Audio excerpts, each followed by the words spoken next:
Breaking news. Phone tapping వ్యవహారంలో మాజీ ముఖ్యమంత్రి కేసీఆర్కు నోటీసులు ఇచ్చిన విషయం అందరికీ తెలిసిందే.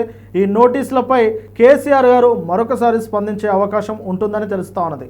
ఈ మేరకు సిట్ అధికారులకు ఆయన లేఖ రాసే అవకాశం కూడా ఉంటుందని కొంతమంది రాజకీయ విశ్లేషకులు అయితే భావిస్తూ ఉన్నారు.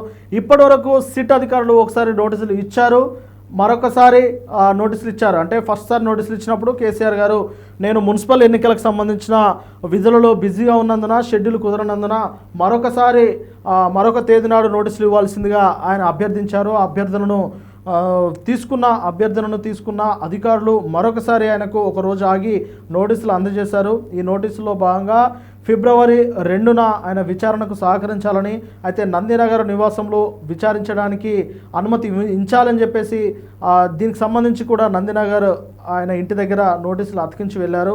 అయితే దీనిపైన బీఆర్ఎస్ శ్రేణులు కొన్ని ఆరోపణలు చేస్తూ ఉన్నారు. కేసీఆర్ గారిని కేవలం మానసికంగా ఇబ్బంది పెట్టాలి, ఆయనను క్షోభకు గురి చేయాలనే ఉద్దేశంతో నందినగర్లో ఆయన ఉండరు అని తెలిసి కూడా నందినగర్ నివాసంలో ఆ నోటీసులో అంటించి వెళ్ళారు అని చెప్పేసి బీఆర్ఎస్ శ్రేణులు అయితే చెప్తా ఉన్నారు.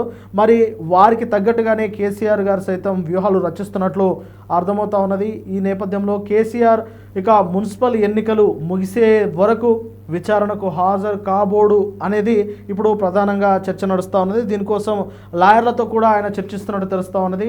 ఇక ఉన్నత న్యాయస్థానాల్లో ఆయన చర్చించి దానికి సంబంధించి కూడా ఎలాంటి ప్రాసెస్ ఉంటుంది, ఆ ప్రాసెస్ను అమలు చేసే కార్యక్రమంలో ఆయన తలామునకలు అయినట్టు కూడా అర్థమవుతా ఉన్నది.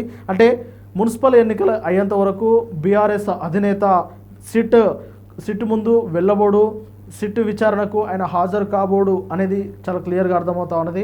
ఇక ఈ పరిణామం కనుక జరిగితే ఇది రేవంత్ రెడ్డి గారికి భారీ షాక్ అనే చెప్పవచ్చు.